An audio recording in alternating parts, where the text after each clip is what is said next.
नमस्कार, बहुत बहुत स्वागत है आपका हमारी इस खास पेशकश में। मैं हूं आपके साथ ललित। देश की सबसे बड़ी सांस्कृतिक सामाजिक संस्था यानी कि राष्ट्रीय स्वयंसेवक संघ ने अपने 100 वर्ष पूरे कर लिए हैं। 1929 में विजयादशमी पर नागपुर से शुरू हुई ये यात्रा आज गांव-गांव और घर-घर तक पहुंच चुकी है। शताब्दी वर्ष की गूंज छत्तीसगढ़ की धरती पर भी गहराई से सुनाई दे रही है। आइए देखते हैं संघ की गाथा और छत्तीसगढ़ से उसके जुड़ाव पर एक रिपोर्ट और फिर इस पर हम चर्चा करेंगे। राष्ट्र सेवा, अनुशासन और संस्कृति, यही रही है राष्ट्रीय स्वयंसेवक संघ की पहचान। 100 सालों में संघ ने केवल विचारों का प्रचार नहीं किया, सेवा, संगठन और समाज को जोड़ने की अनूठी पहल भी की है। छत्तीसगढ़ में संघ की उपस्थिति 7 दशकों से ज्यादा पुरानी है। रायपुर, बिलासपुर, दुर्ग, राजनांदगांव से लेकर बस्तर के आदिवासी इलाकों तक शाखाओं के जरिए संगठन ने अपनी जड़ें मजबूत की हैं। मुख्यमंत्री विष्णुदेव साय ने कहा कि आरएसएस दुनिया का सबसे बड़ा संगठन है। जब भी विपत्ति आई है, संघ बिना बुलाए सेवा के लिए खड़ा हुआ है। आरएसएस विश्व का सबसे बड़ा स्वयंसेवी संस्थान है और देश दुनिया में कहीं भी विपत्ति आती है तो बिना निमंत्रण के बुलावे हमारे स्वयंसेवक वहाँ पर खड़े होते हैं और समय समय पर अनेकों लोगों ने आरएसएस की सराहना की।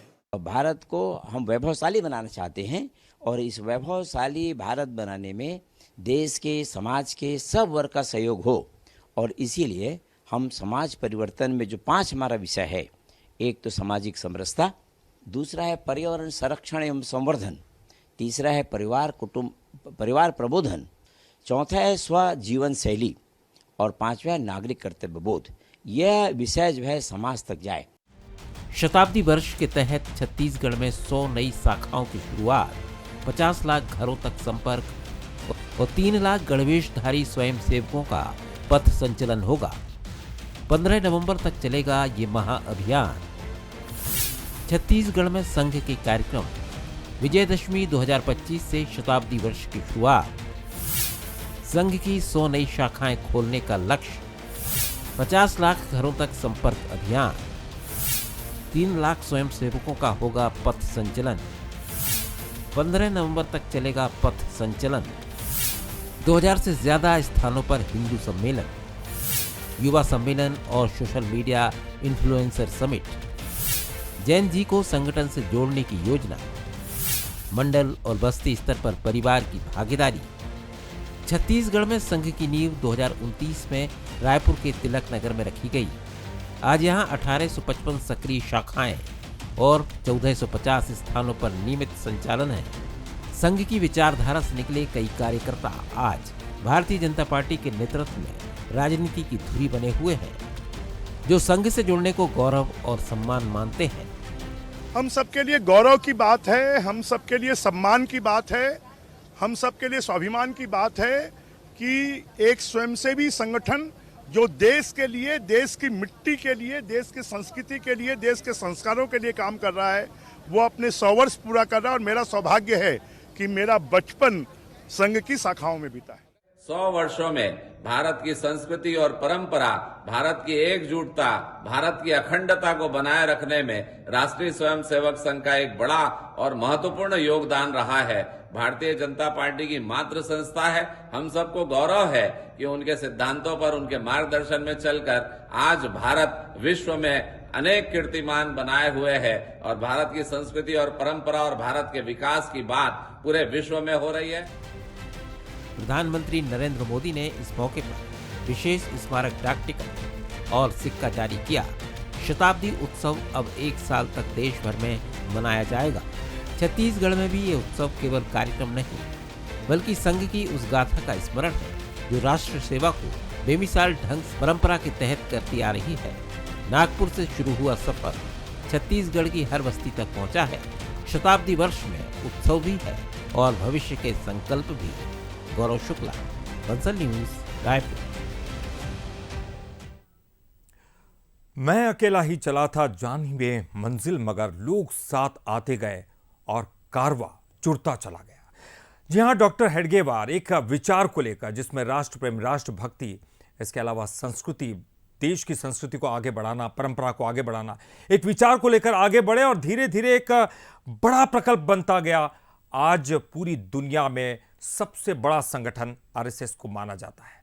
लेकिन ये जो 100 साल हो चुके हैं, 100 साल का क्या संघर्ष रहा, क्या वो अपने लक्ष्य तक अभी तक पहुंच पाए हैं, और आगे क्या क्या कठिनाइयां हैं, किस तरह की चुनौतियां हैं और आगे क्या कुछ करना है, ये तमाम चीज़ों पर आज चर्चा करेंगे। और हमारे साथ मौजूद हैं संघ विचारक जगदीश पटेल जी।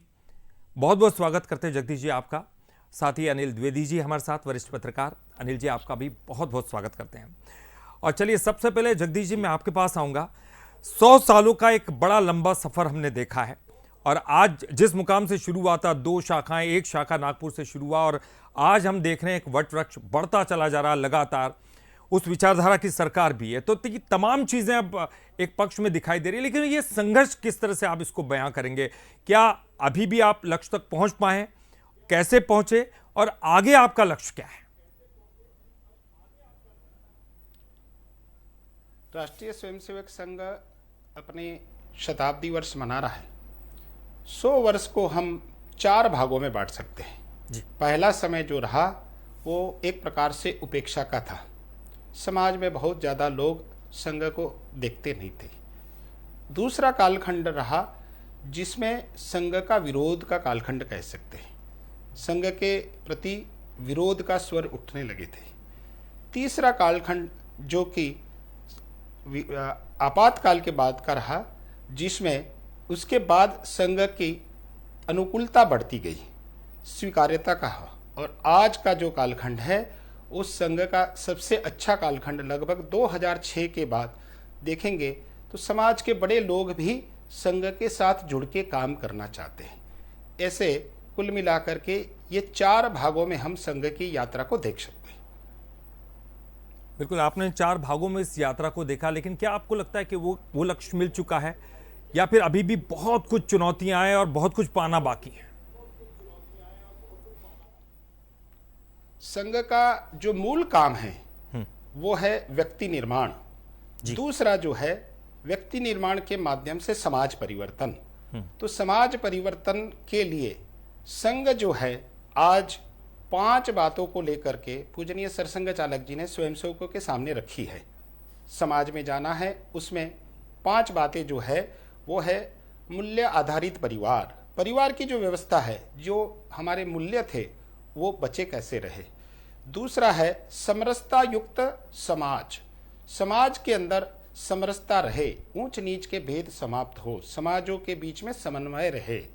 तीसरा स्वत्व का बोध करने वाला स्वदेशी, यह भाव हम सबके मन में रहना चाहिए। चौथा पर्यावरण हितैषी जीवन शैली। भौतिकता के अंतर्गत हम बहुत विकास की बातें करते हैं, लेकिन कभी कभी पर्यावरण की सुरक्षा छूट जाती है। इसलिए पर्यावरण हितैषी हमारी जीवन शैली रहनी चाहिए। 5वां जो है वो है नागरिक कर्तव्य बोध। सारा काम सरकार करेगी ऐसा नहीं, हम नागरिक के नाते क्या कर सकते हैं, हमारा कर्तव्य क्या है, क्या दायित्व है जो हम राष्ट्र के प्रति निर्वहन कर सकते हैं। ऐसे 5 बिंदु को लेकर के संघ समाज के बीच में जाएगा, और इस पर जन जागरण समाज के बीच में अलग, अभी जो 5 कार्यक्रम 6 कार्यक्रम जो आने वाले हैं वो अलग अलग कार्यक्रम के माध्यम से संपूर्ण समाज को जोड़ने का काम करेंगे। यह संघ का एक अभी इस शताब्दी वर्ष के प्रमुख कार्य है। ठीक, अनिल जी मैं आपका रुख करूंगा। अनिल जी, हमने देखा कि संघ के कामों को लेकर, आरएसएस के कामों को लेकर उनके विरोधी भी उनकी तारीफ करते रहे।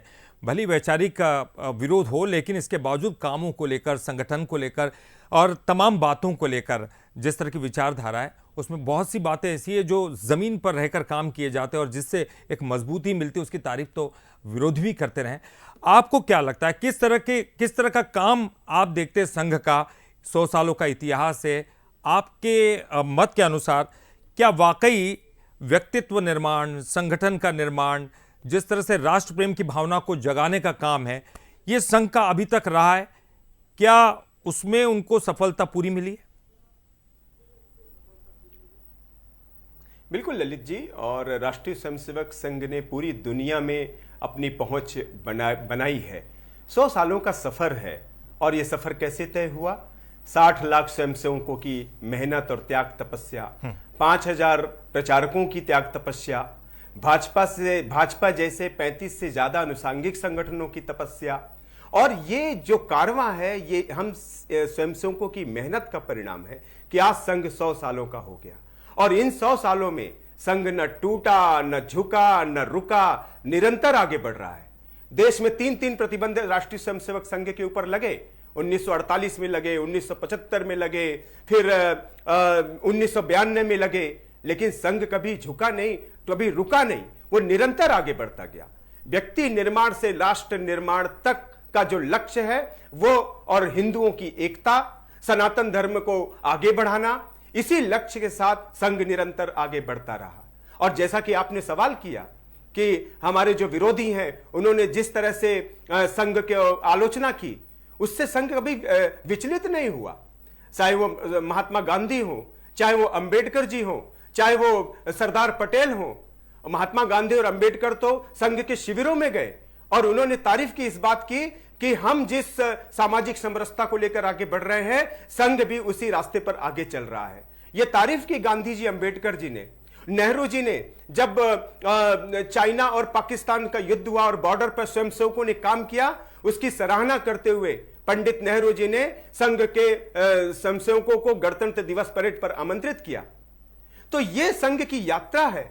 आज 2 प्रधानमंत्री यदि संघ के स्वयंसेवक बन रहे हैं तो इसका साफ तौर पर संदेश है कि जनता जो विपक्ष की जो आधारहीन आलोचना है संघ की, उसको नजरअंदाज करके सच्चाई को स्वीकारते हुए संघ को स्वीकार कर रही है। इसलिए आज संघ पूरे देश में व्याप्त है, इतने ज्यादा संगठन काम कर रहे हैं। तो यह जो पूरी यात्रा है ये गौरवशाली यात्रा है। और जैसा कि हमारे जगदीश भाई ने अभी बताया, ये यात्रा अब रुकेगी नहीं।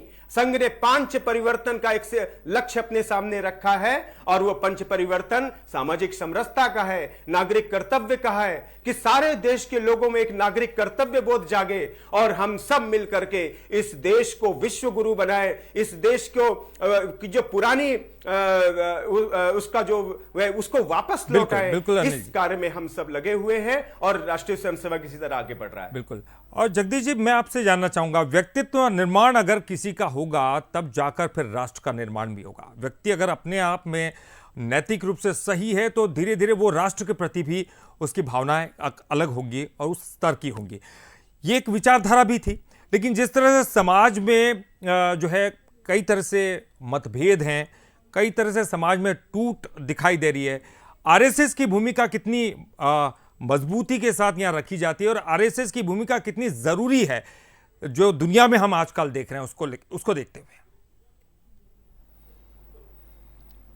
संघ को वैसे देखेंगे तो 3 काम के लिए संघ को जाना जाता है।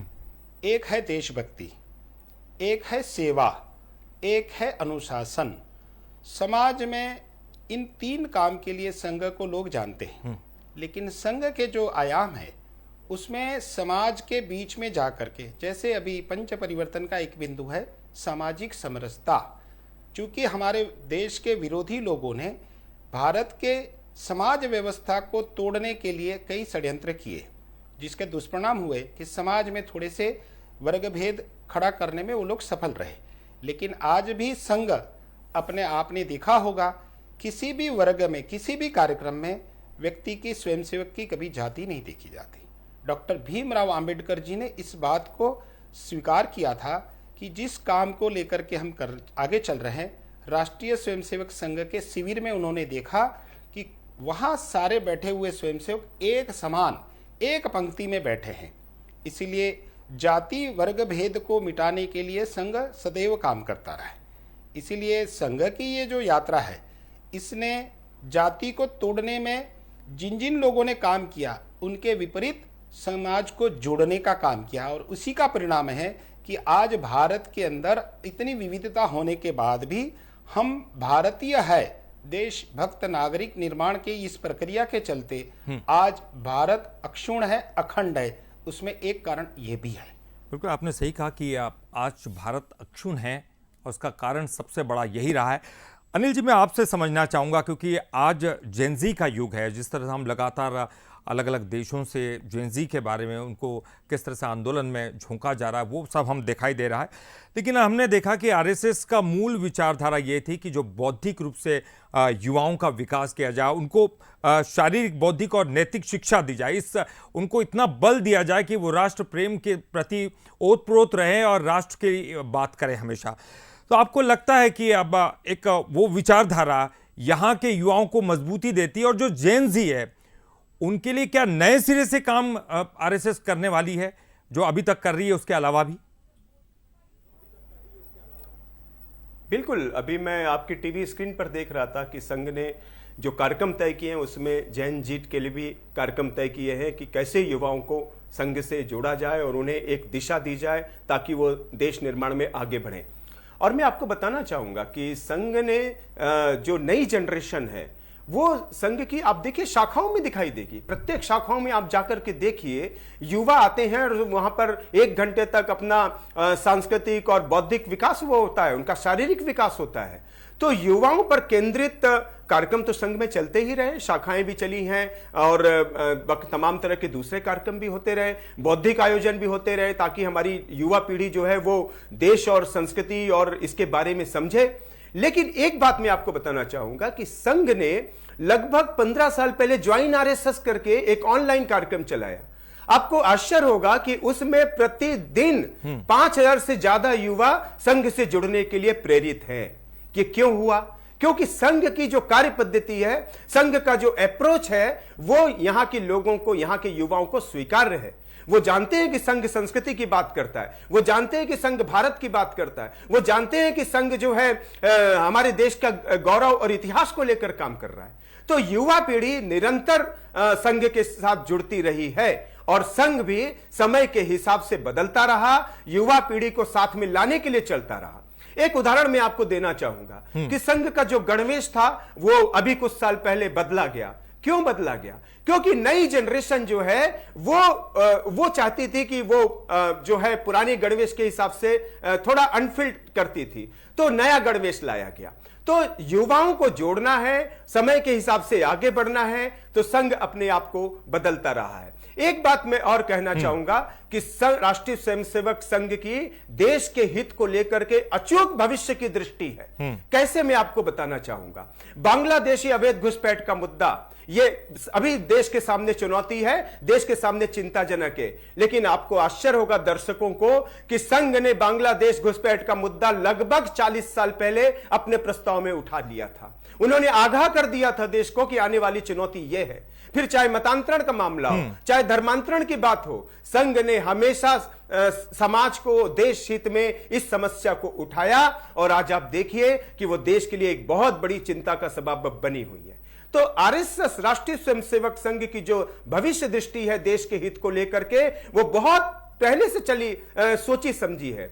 छत्तीसगढ़ राज्य अभी आपने 2000 में बनाया होगा, लेकिन संघ ने छोटे राज्यों की महत्ता को स्वीकार करते हुए 1990 में ही छत्तीसगढ़ प्रांत की रचना खड़ी कर ली थी।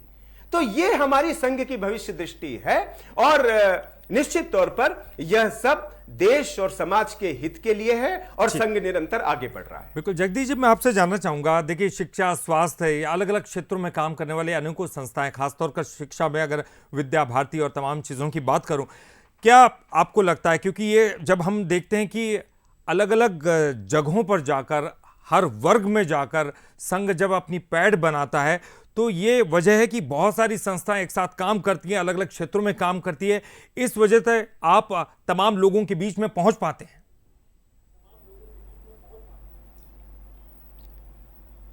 आपने पूजनीय सरसंघचालक जी के सार्वजनिक उद्बोधन में सुना होगा जी कि संघ प्रत्यक्ष कुछ नहीं करेगा, केवल व्यक्ति निर्माण और समाज परिवर्तन। स्वयं सेवक कुछ भी नहीं छोड़ेगा। संघ की शाखा में निर्मित स्वयं सेवक समाज के विभिन्न क्षेत्रों में आज सक्रिय भूमिका निर्वहन कर रहे हैं, चाहे वो शिक्षा का क्षेत्र हो, स्वास्थ्य का क्षेत्र हो, सेवा का क्षेत्र हो। ऐसे लगभग 36 संगठन अखिल भारतीय स्तर पर आज कार्यरत हैं। तो कोई भी क्षेत्र अछूता नहीं है जहां संघ के स्वयंसेवक अपने दायित्वों का निर्वहन करना हो। ठीक, संघ के शाखा में एक कहते हैं कि लक्ष्य क्या है हमारा। वो है परम वैभवम ने तुम्हें तत्स्वराष्ट्रम, भारत माता को चिरंतन सिंहासन पर प्रतिष्ठित करना, यही एकमेव लक्ष्य है। ठीक है, आपने एक बड़े लक्ष्य की बात की है और इस लक्ष्य पर जी बिल्कुल। और अनिल जी एक आखिरी का बहुत संक्षेप में आपसे जवाब जानना चाहूंगा। छत्तीसगढ़ में भी इसको लेकर काफी मजबूती के साथ काम किया गया है। आदिवासी इलाकों में किस तरह से पैठ बनाई और किस तरह से अब दिखाई दे रहा है संघ की मजबूती जो है आदिवासी इलाकों में? देखिए, संघ ने तो जनजाति समाज की चिंता कई सालों पहले से की।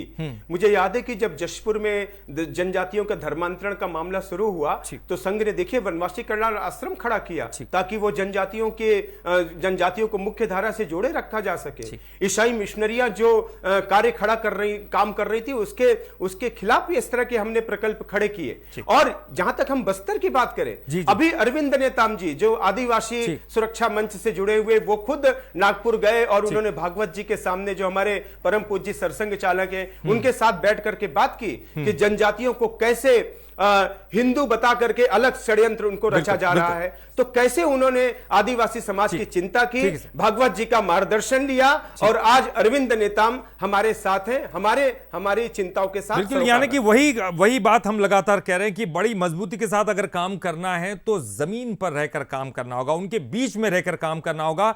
और आरएसएस ने, राष्ट्रीय स्वयंसेवक संघ के कार्यकर्ताओं ने, स्वयंसेवकों ने जमीन पर रहकर काम किया, उन लोगों के बीच में उनके जैसा रहकर काम किया, इसलिए आज ये विचारधारा घर घर तक पहुंच पाई है। बहुत बहुत शुक्रिया आपका जगदीश जी, आपका भी, अनिल जी आपका भी बहुत बहुत शुक्रिया। और इसी के साथ हमारी इस खास पेशकश में फिलहाल के लिए इतना ही, लेकिन बंसल न्यूज पर खबरों का सिलसिला लगातार जारी।